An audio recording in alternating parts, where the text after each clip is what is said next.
देखो कुछ और भी चीज़ें हैं, हम और भी क्या क्या एप्लीकेशंस होती हैं, सिंपल सी बात है। तो अभी हम लोग एप्लीकेशंस की बात कर रहे हैं पॉलिनोमियल एक्सपेंशन की, है ना, या थ्योरम भी बोल सकते हो एप्लीकेशन। और क्या क्या एप्लीकेशन हम लोग किस तरह से यूज कर सकते हैं।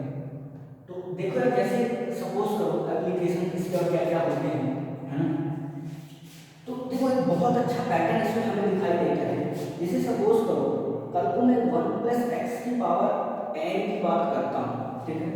तो यहाँ से मुझे अच्छा पैटर्न दिख रहा है कि देखो जरा ध्यान से, इसको मैं लिख सकता हूँ nc0 nc1x nc2, ठीक है, x स्क्वायर nc3 x³ ऐसे चलते चलते जहाँ तक nCn x की पावर में n, ठीक है।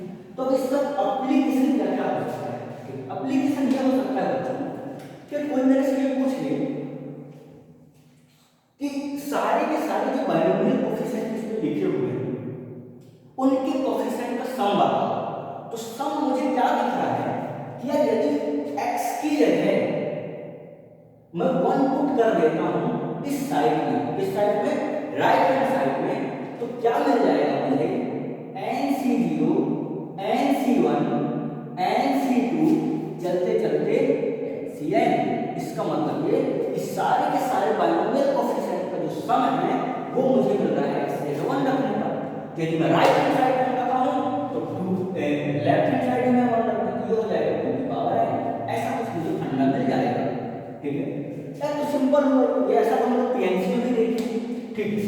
अब दूसरी बात ये कि यहाँ से फिर तो ऐसा भी मुझे लिखना है कि यदि आप ऐसा भी क्वेश्चन बन सकते हैं कि सर ऐसा बताओ ये जितने इवन सफिक्स में जितने यहाँ पे इवन लिखा हुआ है 0 2 4 ऐसा चलते चलते इनका सिर्फ यदि मुझे कोफिशिएंट चाहिए, ठीक है। तो इसके लिए दूसरा अप्रोच क्या होना चाहिए, क्या फिर तो ऐसा हो कि ये वाले टर्म गायब होने चाहिए, ठीक है। तो देखो जब कुछ गायब और कुछ ऐड करते हैं तो कैसे अप्रोच करते हैं कि यार ऐसा हो कि कोई ऐसा एक्सप्रेशन बताओ जिसमें ये टर्म नेगेटिव में हो और उनको ऐड करते हैं तो ये वाले टर्म गायब हो। तो सोच के देखो इसी का एप्लीकेशन, इसी में x की जगह पर -1 रख देंगे, ठीक है। x की जगह जो -1 रखता हूं बच्चों, तो मुझे क्या मिलने वाला है nc0 इसी में, यहाँ पे आ जाएगा -nc1, ये तो माइनस को खा जाएगा तो nc2, यहाँ पे -nc3 और चलते चलते बच्चों n पे डिपेंड करेगा कि n की वैल्यू क्या है, कुछ इस तरह से मुझे मिलने वाला है, ठीक है। n पे डिपेंड करेगा कि n इवन है और ऑड है। तो ये एक एक्सप्रेशन मुझे मिल गया कहाँ, राइट हैंड साइड पे। तो लेफ्ट हैंड साइड पे जब 1 रखता हूँ तो देखो 0 हो चुका है, ठीक है, 0 हो चुका है। अब सोच के देखो जरा ध्यान से कि इक्वेशन नंबर 1 और इक्वेशन नंबर 2, यदि इन दोनों ही इक्वेशन को मैं क्या करता हूं, मैं ऐड कर देता हूं बच्चों, तो यहां से मुझे मिल जाएगा 2 की पावर n, यहां पे आ जाएगा nc0, ठीक है। ये और ये दो बार और ये कैंसिल हो चुका है तो 2 को मैं कॉमन लिया, अब देखो ये वाले टर्म कैंसिल हो गए, फिर ये ऐड हो जाएगा nc2। ऐसे चलते चलते डिपेंड करेगा कि n कहां है, इवन वाले टर्म से आने वाले हैं, तो इस तरह से पूरा फंडा बनने वाला है nc4, ठीक है। तो अब यहां से आप क्या जाएगा बच्चों, देखो जरा ध्यान से, 2 की power n is equal to में nc0 nc2/2 nc4 ऐसे, तो ये हो जाएगा 2 की पावर n - 1, ठीक है। अच्छा दूसरी बात बच्चों ध्यान से सुनो, यदि इसी में हम दोनों इसको सब्ट्रैक्ट किए होते, ठीक है, यदि इसको हम सब्ट्रैक्ट किए होते तो यहां से मुझे ये पता लगता कि ये जो इवन वाले टर्म थे ये कैंसिल होते और ये वाले टर्म उसमें समझा के ऐड हो रहे होते, तो सब्ट्रैक्ट करने पर भी कोई फर्क नहीं पड़ता। कहां पे, लेफ्ट हैंड साइड पे। और राइट हैंड साइड पे क्या होने वाला था, ये देखो nc1 nc3 और nc5 इस तरह से हमें मिलता चला जाता है ऐसे, ठीक है। तो यहां पर भी हम लोग देख पा रहे हैं कि इसका भी हमेशा n - समथिंग ही आता है, ठीक है, मतलब 2 की पावर में n - 1 ऐसा। ये कुछ इस तरह से चलता चला जा रहा है, ठीक है। और वैसे भी इस इक्वेशन से भी आप देख सकते हो कि यदि इवन प्लस ऑड टर्म का समेशन कैसा है, जीरो है, तो इसका मतलब ये होगा कि इनको एक साइड करो और ऑड है, इवन वालों को एक साइड करो, ऑड वालों को एक साइड, मतलब ये कि जितने भी ऑड टर्म वाले कोएफिशिएंट्स होंगे उनका समेशन इवन टर्म्स वाले कोएफिशिएंट से इक्वल होगा, ठीक है। तो जब भी कभी ऐसे कोई वैल्यू देखने से मुझे पता लगे कि यार बेसिकली पूछा क्या जा रहा है, तो मैं यूज ऐसे कोएफिशिएंट का ऐसे कुछ वैल्यूज का मैं अपने से सब्स्टिट्यूशन करके ऐसा कुछ निकाल सकता हूं, ऐसा कुछ यूज मैं कर सकता हूं। जैसे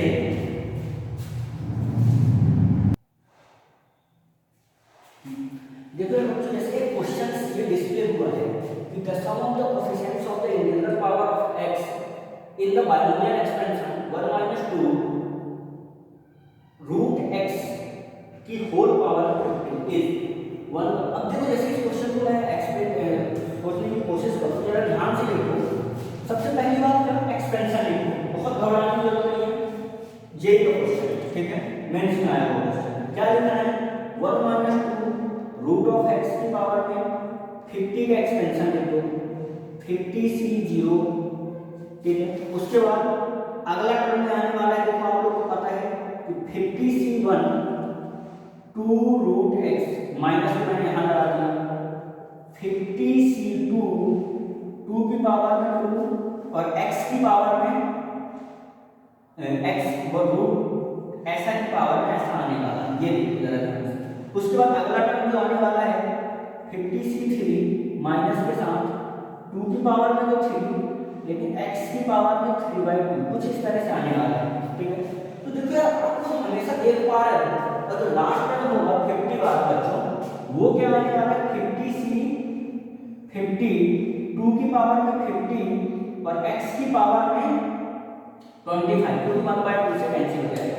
अब देखो जरा ध्यान से, है ना, क्योंकि इस एक्सप्रेशन में क्या बोल रहा है कि the sum of the coefficients of the integral power मतलब कि जैसे यहाँ पर रूट x की पावर 1/2 लेकर 1/3/2, ये टर्म नहीं होनी चाहिए। तो एक बहुत अच्छा फंडा मुझे ये दिख रहा है कि अच्छा, तो ये टर्म कुछ ऐसे लिखी हुई, मैंने सिंपल एक क्वेश्चन चाह रहा है कि जो इवन वाले हैं ना, इनका कोएफिशिएंट बता दो।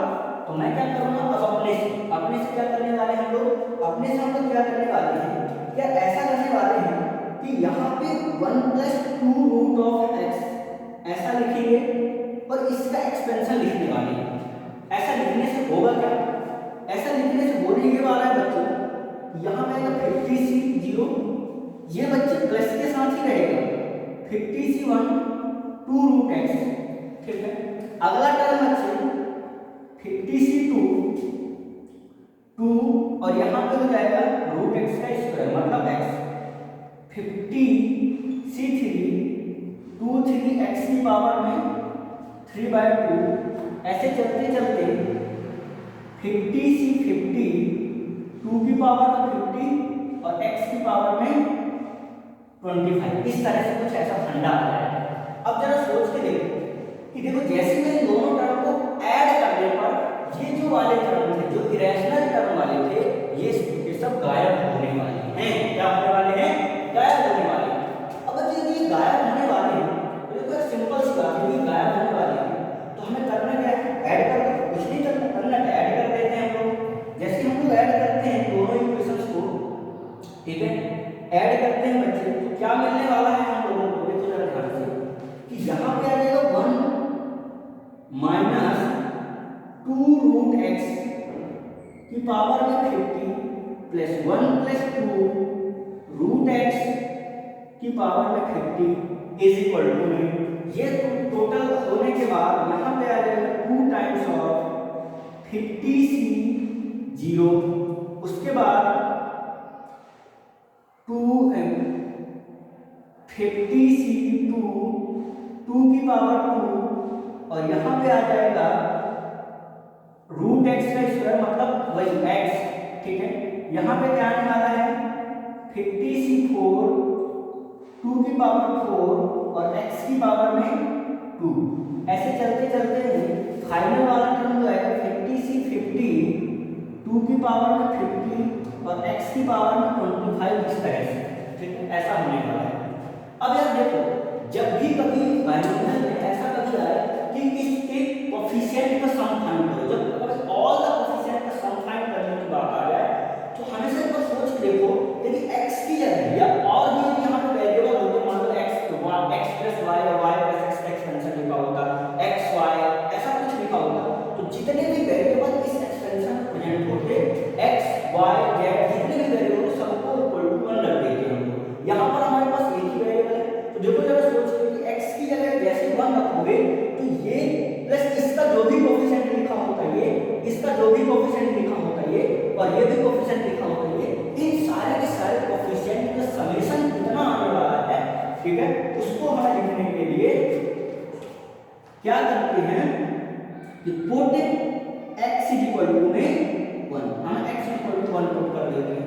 जैसे x इक्वल टू 1 पुट करने वाले हैं बच्चों, तो सोच के देखना जरा ध्यान से, ठीक है, ध्यान से ये देखना कि देखो जरा ध्यान से, हम जैसे इसमें 1 पुट करेंगे यहाँ पे कितना आने वाला है, ये तो हो जाएगा, सिंपल सी बात है, हमारे पास ये होने वाला है 1 पुट जैसे हम लोग करेंगे तो 1 माइनस 2 माइनस 1 की पावर 51 प्लस यहाँ पे आ जाएगा बच्चों 1, ये आ जाएगा 3 की पावर में 50, ठीक है, इस तरह से कुछ आने वाला है। और डिविजिबल बाय 2, ये वाला इधर निकल के आएगा तो 50c2 की पावर में 2, ऐसे करते करते ये पूरा का पूरा एक्सप्रेशन हमारा, ये इसका पूरा का पूरा समेशन हो जाएगा उस इक्वल टू, मतलब हमारा ऑप्शन जो है ए ऑप्शन सही होना चाहिए। तो इस तरह से बाइनोमियल इसके बहुत सारे यूजेस होते हैं।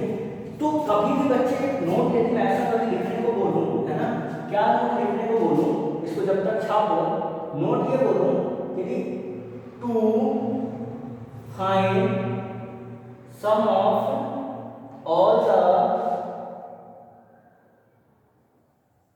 the coefficients in any binomial expansion, then put all variables present equal to 1। तो कभी भी कोई ऐसी बात आ जाए तो हमें पुट कर देना है 1, ठीक है। इस तरह से कभी क्वेश्चन हमें हम लोग बहुत सारे अप्रोच करते हैं, ठीक है।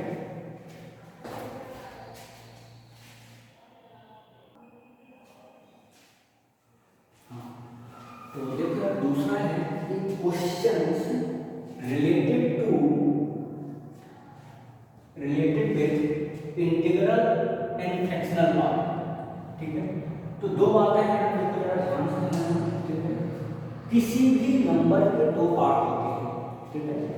इंटीग्रल फंक्शन है ना, ग्रेटेस्ट इंटीग्रल फंक्शन और फ्रैक्शनल पार्ट फंक्शन यूएसए में 12th के पोर्शन में बहुत अच्छे से पढ़े होंगे, बट यहाँ पे समझने वाली थोड़ा सा बेसिक बात ये है, बहुत कुछ नहीं है, ये है क्या वो समझ लो।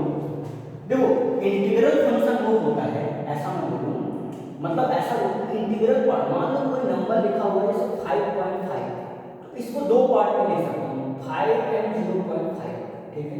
तो ये नंबर में ये जो पार्ट है इंटीग्रल पार्ट कहलाता है, ये कहलाता है फ्रैक्शनल पार्ट, ठीक है। जो यहाँ पर बच्चों फ्रैक्शनल पार्ट की बात कर रहा है, ठीक है, तो दो तरह के फ्रैक्शन होते हैं। फ्रैक्शन मतलब ये कि जब हम कभी नंबर को ऐसे इसको मैं लिख सकता हूँ 5/10, जब हम ऐसे a बाय b का फॉर्मेट लिखते हैं तो वो कहलाता है फ्रैक्शनल पार्ट। तो इसमें दो तरह की बातें आ सकती हैं, जैसे देखो ध्यान से कि एक तो मैं लिख सकता हूँ, क्या लिख सकता हूँ 5/2, ऐसा लिख सकता हूँ, तो ये होता है 2.5, ठीक है, ये 1 से बड़ा है, तो इसको हम कहते हैं इम्प्रॉपर फ्रैक्शन,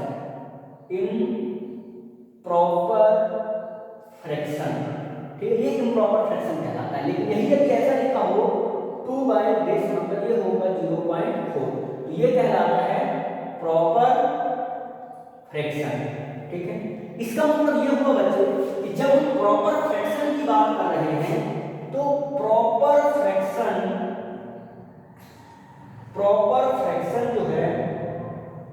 ये हमेशा जो है ये 0 से 1 के बीच ही रहता है। प्रॉपर फ्रैक्शन बच्चे हमेशा 0 से 1 के बीच रहता है। प्रॉपर फ्रैक्शन कभी भी नेगेटिव नहीं होता है। जैसे यदि कल को किसी के पास मान लो बोलता भाई 5 का इंटीग्रल और फ्रैक्शनल पार्ट बताओ, तो देखो जरा ध्यान से, ठीक है, इसका तो बच्चे इंटीग्रल पार्ट तो 5 और फ्रैक्शनल पार्ट हो गया कितना 0, ठीक है। तो ये कुछ इसी तरह से कुछ रहता है, ठीक है। इस तरह से बात करते हैं, इसका फ्रैक्शनल पार्ट कितना होगा 0, ठीक है। अब हम लोग आगे चल रहे हैं, देखो जरा ध्यान से, अगली बात ये होने वाली है, क्या होने वाली है कि जैसे सपोज करो मेरे कोई बोलता है भैया 2.5 का बताओ, तो 2.5 का मैंने लिख दिया 2.05, ठीक है। यदि कोई मेरे से बोलता है कि 3.4 का बताओ, तो ये हो जाएगा बच्चे 0.3.04, ऐसा। ये इंटीग्रल पार्ट और दैट इज फ्रैक्शनल पार्ट। दूसरी बात, यदि कोई बोलता है -3.4 का भी तो बताओ, तो इसको लिखने का तरीका कैसे लिखेंगे हम लोग, ध्यान से सुना जरा। इसको लिखने का तरीका है बच्चे ऐसा, क्या लिखेंगे हम लोग, -4 प्लस का 0.6। हमें देखना ही है कि ये आता कब है, ये आता है -4 प्लस 0.6, मतलब जो फ्रैक्शन वाली वैल्यू है ये हमेशा पॉजिटिव ही रखना है। फ्रैक्शन की वैल्यू हमेशा पॉजिटिव ही रहती है, और जो भी वैल्यू है वो इंटीजर के साथ इधर-उधर हो जाएगा, ठीक है। तो ये कुछ बेसिक बातें जो हमें पता होना चाहिए, ठीक है। अब हम लोग यहाँ पे आते हैं, ठीक है। तो क्वेश्चन ये सिंपल सा है, इसलिए मैं क्वेश्चन के थ्रू ही समझाऊंगा। जैसे हमारे पास मतलब इफ 7 + 4√3 की पावर n को हम लोग कोई एक नंबर होगा, n इज कोई भी पॉजिटिव इंटीजर है, मतलब नेचुरल नंबर है, ठीक है। तो ऐसा मैं बोल सकता हूं कि यदि ये कोई नंबर होगा, कुछ n किसी भी वैल्यू के कोई नंबर होगा, तो उसका एक फ्रैक्शनल पार्ट होगा और एक इंटीग्रल पार्ट होगा, ठीक है। तो उसको यदि मैं ऐसा लिख पाया तो fractional part plus integral part और 1 माइनस फ्रैक्शनल पार्ट का इनटू करूंगा तो 1 के बराबर आना चाहिए, ऐसा मुझे प्रूफ करना है, ऐसा मुझे दिखाना है, ठीक है। तो यार देखो मेरे पास देखो n लिखा है, दो टर्म है, तो मुझे तो बस बायनोमियल एक्सपेंशन ही आता है, उसी का एप्लीकेशन है, इसलिए यूज करते हैं, देखते हैं कहां तक पहुंचते हैं, ठीक है। आ जाओ, हम लोगों ने जब इसका एप्लीकेशन देखा बच्चे, तो देखो जरा ध्यान से, मैं क्या देख पा रहा हूं, ये कुछ इस तरह से दिखने वाला है मुझे, ठीक है। ऐसा कुछ हमने बात की, तो ये लिखा हुआ मिलेगा आपको nc0, ठीक है, 7 की पावर में n, nc1 7 की पावर में n-1 और 4√3 की पावर में 1। ऐसे चलते चलते बच्चे nCn और 4√3 की पावर में n, ऐसा कुछ हमें मिलने वाला है, कुछ इस तरह से होने वाला है हमारे पास, ठीक है, एक्सपेंशन। अब दूसरी बात इसकी देखो खूबसूरती है कि देखो बच्चे, जब भी हमारे पास ऐसा कोई खंडा आ गया तो हमारे पास देखो इसका कुछ तो तोड़ है, हम लोग क्या सोचते हैं कि देखो जरा ध्यान से, 7 - 4 इसकी बात करूंगा, ठीक है, कि ये वैल्यू क्या है, तो इस वैल्यू को मैं ये देख पा रहा हूं बच्चे कि देखो 7, यदि ये बेसिकली कितना लिखा हुआ है, ये लिखा हुआ है बच्चे √48, मतलब ये 6.999 के आसपास कुछ लिखा हुआ है। यदि 49 होता तो 7 हो जाता, 0 होता। दैट मींस ये बच्चे कि इसकी जो वैल्यू है, ये हम लोग ऐसा बोल पा रहे हैं कि ये 0 से 1 के बीच में कुछ लिखी हुई है। इतनी बात समझ में आई, ठीक है। ये इसका मैं एक्सपेंशन करके ऐसा लिखा, और ये क्वेश्चन मुझे दिया हुआ है कि इसका कुछ इंटीग्रल पार्ट होगा और कुछ फ्रैक्शनल पार्ट होगा। इंटीग्रल पार्ट को i से, फ्रैक्शनल पार्ट को f से मैंने डिनोट कर दिया है, ठीक है। अब ये कुछ आया मेरे पास, मैं करता क्या हूं बच्चों, देखो जरा ध्यान से, इस एक्सपेंशन को, ये जहां मुझे पता लग रहा है, इसको मैं यहीं रखता हूं, और इसको बच्चे देखो जरा ध्यान से, 7 - 4√3 की पावर में n, इसको यदि मैं एक्सपेंड करने की कोशिश करूं तो देखो जरा ध्यान से, nc0 7 की power n minus times of nc1 7 की पावर n-1 4√3 1, ठीक है। ऐसे चलते चलते अगली बार मुझे क्या मिलने वाला है, -1 की पावर में n और n सी n 4√3 और n, इस तरह से बात करूंगा। और देखो जरा जैसा कि यहाँ से मैंने कुछ देखा ये वैल्यू 0 से 1 के बीच है, मतलब कुछ दूसरी फ्रैक्शनल वैल्यू होगी, उस फ्रैक्शनल वैल्यू को मैंने f डैश मान लिया। क्या मान लिया? f dash. अब जरा देखो, सोचो कि मैं इन दोनों इक्वेशंस को ऐड करने की कोशिश करता हूँ। क्या करता हूँ? ऐड करने की कोशिश करता हूँ। तो मेरे को क्या मिलने वाला है बच्चों? 7 + 4√3 की पावर में n प्लस 7 - 4√3 की पावर में n इज इक्वल टू में 2 टाइम्स ऑफ, क्या बच्चों? 2 टाइम्स ऑफ nc0 7 की पावर में n, अगली बार nc2 7 की पावर में n - 2 और 48 मतलब √48 की पावर में स्क्वायर। ठीक है, अगली बार बच्चों n - 4 और √48 की पावर में 4। इस तरह से मुझे नंबर्स मिलने वाले हैं। ठीक है, जरा सोच के देखो ऐसे मिलने वाले हैं। मतलब ये बच्चों कि मैं ऐसा देख रहा हूं कि यहां पर मुझे कोई भी रैशनल टर्म नहीं मिलने वाला। क्या बोला मैं? यहां पर मुझे कोई भी रैशनल टर्म नहीं मिलने वाला। ठीक है, तो इसके बाद यदि मैं इनको ऐड किया होता तो i + f + f डैश, ये कुछ ऐसा इक्वल टू लिखा हुआ है। ठीक है, अब जरा सोच के देखो कि यदि मैं इस सम में, ठीक है, इनमें देखो कि क्या है, तो इनमें मैं ये देख पा रहा हूं कि कोई भी इरेशनल टर्म प्रेजेंट नहीं है। तो इरेशनल टर्म इन्हीं में आता जहां पर √3 आने वाला है। तो ये सारे ऑड वाले टर्म से कैंसिल हो चुके हैं।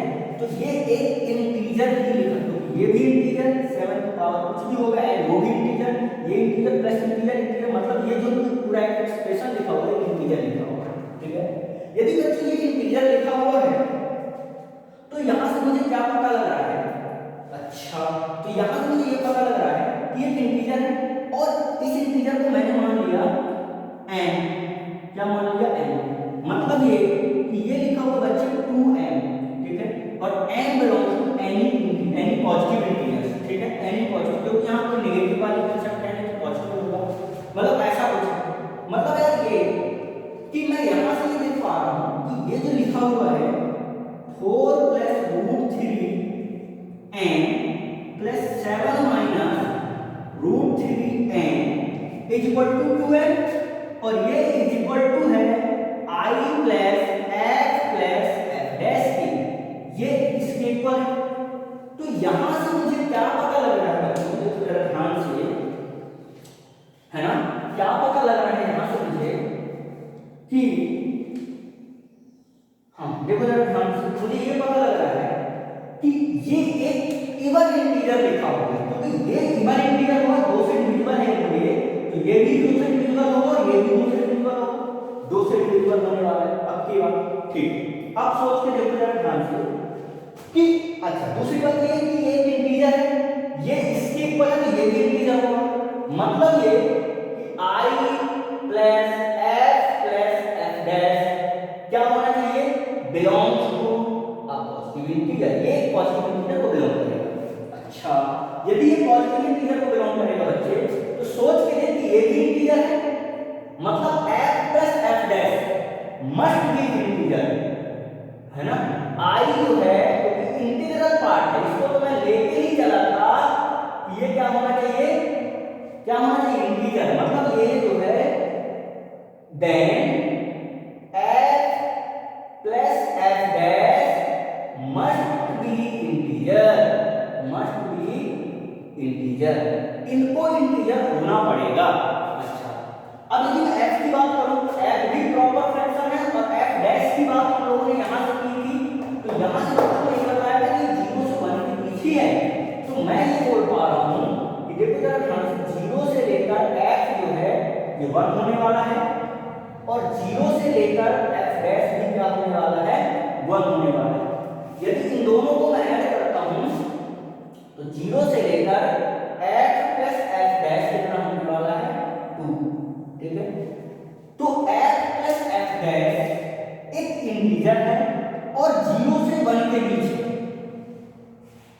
सुनो, f प्लस f डैश एक इंटीजर है और 0 से 1 के बीच है, 0 से 2 के बीच में। तो 0 से 2 के बीच में मुझे केवल एक ही इंटीजर मिलता है, कौन? That is 1। मतलब ये हुआ कि f plus f dash must भी होना चाहिए 1 के इक्वल। तो f प्लस f डैश को 1 के इक्वल होना चाहिए, ठीक है। तो यहां से मुझे ये बात पता लग गई, अच्छा तो ऐसा कुछ होने वाला है। तो f डैश को मैंने इसको मान के चला था, मतलब f डैश की जो वैल्यू है ये 1 माइनस f होनी चाहिए। क्या होनी चाहिए? f होनी चाहिए। अब आ जाओ, मुझे प्रूफ क्या करना था? मुझे प्रूफ करना था ये, ठीक है। जरा सोच के देखो कि इसको मैं ऐसी बात करूं, है ना, क्या बात करूं बच्चे में, जो मुझे प्रूफ करना क्वेश्चन में आता है। i plus f into 1 minus f की वैल्यू कितनी है बच्चे? f डैश, ठीक है। ये मुझे चेक करना है f डैश। तो देखो जरा, i प्लस f कितना होता है? ये हो जाएगा 7 प्लस 4 रूट 3 की पावर में n इंटू ये हो जाएगा बच्चे 7 माइनस 4 रूट 3 की पावर में n।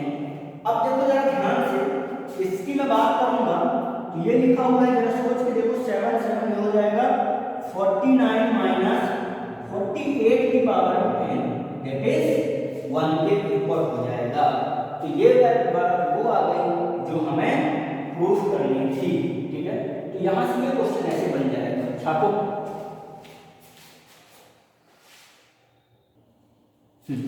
तो बच्चे देखो सेकंड क्वेश्चन देखो जरा जल्दी से। So that the integral part of this is the odd where n is natural number. बहुत इजी, कोई दिक्कत नहीं, हम सबको आता है। क्या करना है? कुछ नहीं, देखो जरा ध्यान से, 5 प्लस रूट 6, ठीक है, एक्सपेंशन लिख दो nc0, ठीक है, जो भी है 5 की पावर में nc1 5 की पावर में n माइनस 1 और 2 रूट 6 की पावर में कितना होने वाला है? 1। इस तरह से चलते चलते बच्चों डायरेक्ट nc 5 की पावर में 0 और जो भी आने वाला है वो सब कुछ इसके पावर में आ जाएगा, इस तरह से, ठीक है। इसको मैं बोलता हूँ कि i प्लस f का फॉर्म होगा, इंटीग्रल प्लस फ्रैक्शनल पार्ट, ठीक है। ये मैं ऐसा बोल रहा हूँ, कुछ ऐसा होने वाला है, ठीक है। अब दूसरी बात है ना, दूसरी बात बच्चों देखो ध्यान से, फिर वही बात, इसका यदि मैं ये वाला पार्ट देखने की कोशिश करता हूँ तो nc0 5 है माइनस टाइम्स ऑफ nc1 5 की पावर n माइनस 1 2 6। इस तरह से यदि मैं ऐसे चलते चलते जाने वाला हूँ तो ये आप लोग खुद देखना, ये होने वाला है फ्रैक्शनल पार्ट, क्योंकि आप लोग देख पा रहे हो 25 माइनस 20, मतलब ये जो है ये कुछ ऐसा दिख रहा है मुझे कि ये 5 माइनस, यदि मैं इसकी बात करूंगा तो 4 पॉइंट समथिंग समथिंग है, दैट मींस 0 से 1 के बीच में होने वाला है ये, ठीक है। तो ये भी एक कोई फ्रैक्शनल पार्ट हो, कोई बात नहीं, यदि दोनों को ऐड करते हो बच्चों तो निकल के क्या आएगा? 2 times of nc0, same procedure, this is equal to this, cancel हो जाएगा, nc2 5 की पावर n माइनस 2 और 2 की पावर में ऐसा 2, मतलब ये जो यहाँ पे बनने वाला है i प्लस f डैश ऐसा बनेगा। अब सोच के देखो जरा ध्यान से कि ये जो टर्म बनने वाला है ये कैसा? एक इंटीजर, मतलब 2n, ये क्या हो गया? एक इंटीजर हो गया। यदि बच्चे एक इंटीजर हो गया तो और ये इंटीजर किसके बराबर है? i प्लस f डैश के बराबर है, मतलब ये कि ये भी एक इंटीजर होगा, ये इंटीजर होगा। अपन जैसे वहां पे अभी देखा था कि f जो है ये जो है 0 से लेकर 1 के बीच है, f डैश जो है ये भी 0 से लेकर 1 के बीच है। यदि मैं इनका कंबाइंड बात करूंगा बच्चे तो ये जो है 0 से लेकर 2 के बीच है, मतलब इन दोनों के बीच में मुझे केवल एक ही इंटीजर मिलने वाला है, वो इंटीजर कौन होगा? तो f प्लस f डैश की वैल्यू मेरे पास 1 आने वाली है। यदि ये वैल्यू 1 आने वाली है तो सोच के देखो कि इन दोनों का समेशन, ठीक है, और इवन आ रहा है, क्या आ रहा है? इवन, मतलब ये जब मैं किसी इंटीग्रल में किसी इंटीजर में 1 ऐड करूंगा तो वो इवन बन रहा है, मतलब ये कैसा रहा होगा?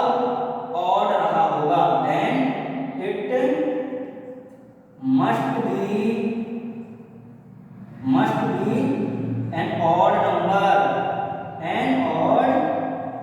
नंबर। समझ में आया? Simple basic concept. अगला क्वेश्चन खुद करना।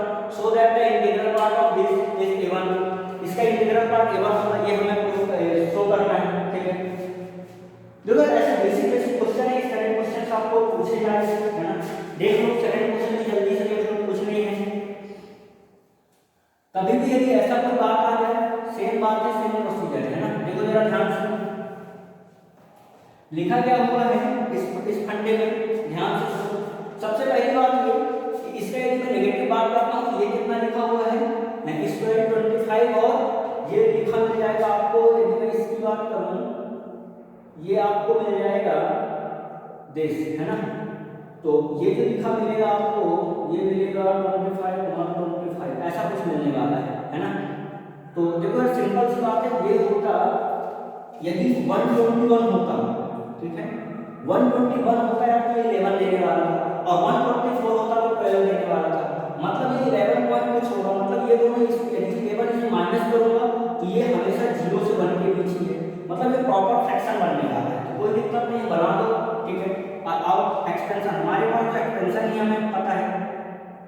यदि मैं इसका एक्सपेंशन करने की कोशिश करूं बच्चे, देखो 2n + 1 लिखा हुआ है यहाँ पर, ऊपर ध्यान रखना, ऊपर और नंबर की बात चल रही है। यदि यहाँ से मैं बात करने की कोशिश करता हूँ तो ये फंडा हमारे पास निकल करके आएगा बच्चे 2n + 1 c 0, ठीक है। इसकी पूरे के पूरे पावर में आ जाएगा 5 दिस की पावर में 2n + 1। आगे चलते हैं हम लोग, ठीक है। अगली बात करेंगे बच्चे 2n + 1 c1, यहाँ से आ जाएगा 5√5 की पावर में 2n, ठीक है, 2n odd sorry even number, और यहाँ पे आ जाएगा 11 की पावर में 1, ठीक है। अगली बात 2n + 1 c2 5, यदि यहाँ पे आप बात करोगे तो देखो जरा ध्यान से, 2n - 2 होने वाला है, 2n सॉरी 1 होने वाला है, और यहाँ पर 11 की पावर में 2 आने वाला है। ऐसा चलते चलते चला जाएगा n। अगला केस देखो, यदि यहाँ से 5√5 - 11 की बात करोगे, ये इस तरह से बात करने वाले हो। देखो यहाँ पे ऑब्जर्व क्या कर रहा हूँ, जब जब यहाँ पे इवन नंबर है ये, तो देखो इसकी पावर में ऑड बन रहा है। यदि इसकी पावर में ऑड बनेगा तो बच्चे वो 2 से, क्योंकि √5 है, मतलब √125 है, तो 2 से डिविजिबल नहीं होगा। मतलब जब जब यहाँ पे इवन टर्म है, तो ये जब जब यहाँ पे इवन टर्म है, तो ये वाला जो टर्म है ये रैशनल बन रहा है, ये सॉरी इरेशनल टर्म बन रहा है। क्या बन रहा है? इरेशनल टर्म बन रहा है। ये वाला यहाँ 0 है, ये टर्म है इरेशनल टर्म बन रहा है। अच्छा, यहाँ पे बनाया तो देखो यहाँ पे इवन नंबर आ रहा है, यदि इवन नंबर आ रहा है तो देखो ये कंप्लीटली डिविजिबल हो जाएगा, मतलब ये रैशनल टर्म बन रहा है। तो अगली बात ये है कि जब भी मैं इसका एक्सपेंशन लिखने की कोशिश कर रहा हूँ, तो इसका एक्सपेंशन क्या मिलने वाला है मुझे, 2n + 1 c0, यहाँ से आ जाएगा 5√5 की पावर में 2n + 1, ठीक है। उसके बाद बच्चे अगला स्टेप बच्चे देखो नेगेटिव के साथ है, 2n + 1 c1 √5 ऐसे पावर में 2n और 11 की पावर 1, यहाँ से प्लस ही मिलेगा 2n + 1 c2 √5 की पावर में 2n - 1 11 की पावर में 2, कुछ इस तरह से मिलता हुआ चला जाएगा, ठीक है। यदि ऐसा कुछ होने वाला है तो यहाँ से हम लोग क्या करते हैं कि इन दोनों को ऐड कर देते हैं। देखो ऐड करेंगे तो होने क्या वाला है कि ऐड करने से देखो ये वाले टर्म कैंसिल हो जाएंगे। कौन सा टर्म कैंसिल? जो रैशनल टर्म है। तो बेसिकली हमें चाहिए क्या? हमें चाहिए कि देखो हम ऐसा सोच रहे हैं कि हमारे पास रैशनल टर्म बचे ताकि वो इंटीजर नंबर लास्ट की इंटीजर होगा। हमें इस रैशनल टर्म को सब्सट्रैक्ट करना है, ये हमारे लिए प्रॉब्लम है, इनको हटाना। तो अब मैं इन दोनों को माइनस करने जा रहा हूँ। क्या करने जा रहा हूँ? माइनस करने जा रहा हूँ। यदि बच्चे इन दोनों टर्म को मैं माइनस करता हूँ तो सोच के देख जरा ध्यान से कि ये कुछ ऐसा आने वाला है, 2n + 1 minus times of this -11 2n + 1, ऐसा कुछ आने वाला है यहाँ से। यदि ऐसा होगा तो देखो इनको मैं सब्सट्रैक्ट करने की बात करूँ तो ये टर्म गायब हो जाएंगे और ये वाले टर्म 2 टाइम्स में बचेंगे, मतलब 2n + 1 है ना, 5√5 की पावर में 2n।